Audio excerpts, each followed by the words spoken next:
Hi guys, welcome back to our channel. ఈరోజు recipe వచ్చేసి meal maker pulao ఎలా చేసుకోవాలో చూద్దాం. ముందుగా ఒక బౌల్ తీసుకొని అందులో 1 టీ స్పూన్ ఆయిల్ వేసుకోవాలి. ఒక 1 టీ స్పూన్ గీ వేసుకోవాలి. అందులో హోల్ గరం మసాలా వేసుకోవాలి. గ్రీన్ చిల్లీ వేసుకొని మిక్స్ చేసుకోవాలి. ఆనియన్స్ వేసుకొని బాగా ఫ్రై అయ్యేంత వరకు వేయించుకోవాలి. 1 పొటాటో వేసుకోవాలి.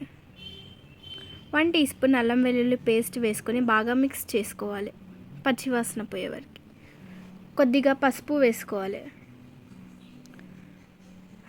3 టమాటో ప్యూరీ వేసుకోవాలి. అందులో 1 teaspoon chilli powder, 1 teaspoon salt, 1 teaspoon garam masala వేసుకొని బాగా మిక్స్ చేసుకోవాలి. ఇప్పుడు బాగా ఫ్రై అయిన తర్వాత ముందుగానే ఉడకపెట్టుకున్న మిల్ మేకర్ వేసుకోవాలి. బాగా ఫ్రై అయిన తర్వాత హాట్ వాటర్, మీరు 1 గ్లాస్ రైస్కి 1.5 గ్లాస్ వాటర్ పోసుకోవాలి. బాగా మిక్స్ చేసుకోవాలి. బాగా రైస్ ఉడికిన తర్వాత కొద్దిగా కొత్తిమీర, గీ వేసుకొని మనం సర్వ్ చేసుకుంటే వేడి వేడి మిల్ మేకర్ పులావ్ రెడీ. దీన్ని మనం ఆనియన్తో సర్వ్ చేసుకోవచ్చు.